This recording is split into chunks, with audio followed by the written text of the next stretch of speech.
the net result of that is Community Energy Together, which is a portfolio of about 36 megawatts spread across 7 solar farms, as you know.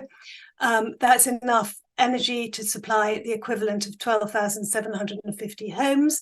And once all these solar farms have been transferred into full community ownership, that will grow the amount of community-owned solar in England and Wales by 20%. So it's a very significant project for the community energy sector.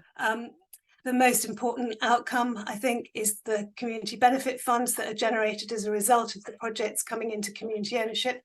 And we estimate those are going to total about £20 million across the lifetime of all these projects. So that's a really significant amount of money to be reinvested in local social and environmental initiatives, and especially in projects to tackle climate change. It's the piece of research done some years ago that showed when energy projects are owned by the communities that host them, they generate about 12 to 14 more times of community benefit for local communities than if they are owned commercially. So that it's really trying to enable community groups to have a stake in their own energy future. It's acting as a real exemplar and demonstrator, really, to other organisations around the country, so that community energy can be multiplied to every community across the UK. And then that, as you said, if these assets were just in commercial ownership, obviously the profits would go to ultimately the shareholders.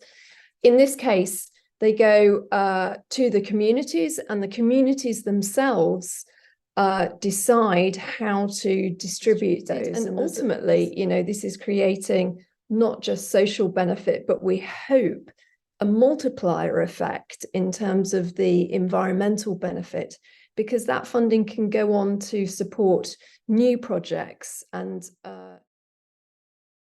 so we take the nature's assets and redistribute these assets and the profit generated by these assets as a wealth creation cycle for this project. We expect to generate a quite significant fund which will be redeployed, redistribute to projects specifically in Kent to support disadvantaged communities. And as you may know, in Kent, there are about 1.5 people living here, and there are also some of the most deprived areas in England.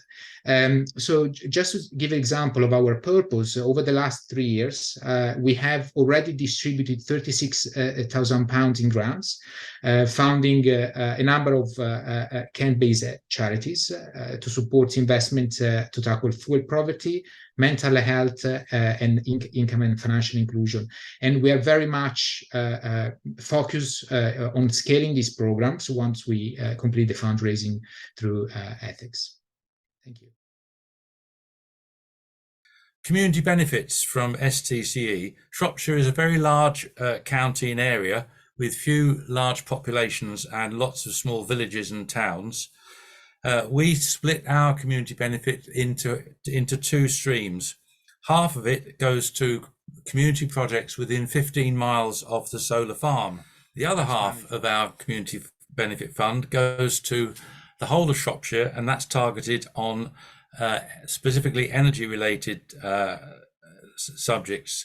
And that includes, we've done rainwater harvesting and LED lights for a community building in Telford. We've put solar panels, insulation, new windows onto village halls and community buildings and around Shropshire. And another thing we've done is training of, we've given money towards training of volunteer energy advisors, which was a...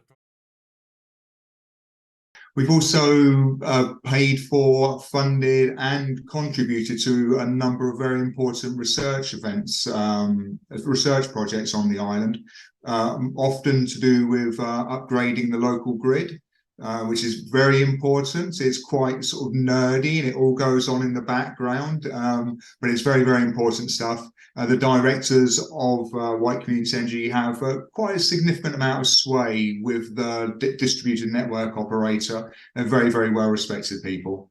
And the other big project that we have funded is to start an electric cargo bike operation on the island. You know, the best thing you can do with energy is not use it in the first place. There's a number of organisations that are working in that field, but all of them are quite cash strapped. You know, with the extra funding that comes in from this project, it will really be able to have a transformative effect on those.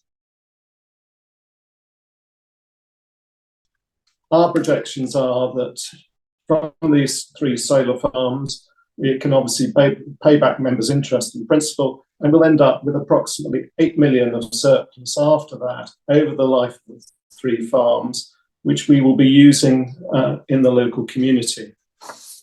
And turning to that and what we do with that surplus, to date we have made about £100,000 in grants locally to support a wide range of initiatives focused on low carbon education and ecological projects. And this project was conceived to bring effectively electric transport to the river. And we at YCE gave it some initial funding. It has since spun out as a separate community project in its own right. And they've gone on to buy the boat with the battery powered electric outboard, and together with all the other infrastructure they need. So that is an example of a project we have seeded. Our hope. You know, some of the communities are already active in their own right, having developed their own community energy projects. And indeed, through this project, it's possible that they will have skilled up sufficiently enough that they can then go on to develop their own projects, further projects in due course. So, you know, I think this has been a hotbed basically for innovation, for creating new ideas, new projects. And, you know, this is a really exciting new structure, and one which we hope, you know, is really going to create this long-term benefit for these communities across the UK in over the very long term. So everybody who invests in any of these projects becomes a member of the Community Benefit Society, so that they can have a say and vote in meetings and so on. But you certainly don't have to be local to invest. And if you don't live near any of these projects, but you want to support, help grow the community energy sector, which is, you know, quite important. Quite a lot of people want to have a stake in the transition to net zero, and this is a great way of doing it.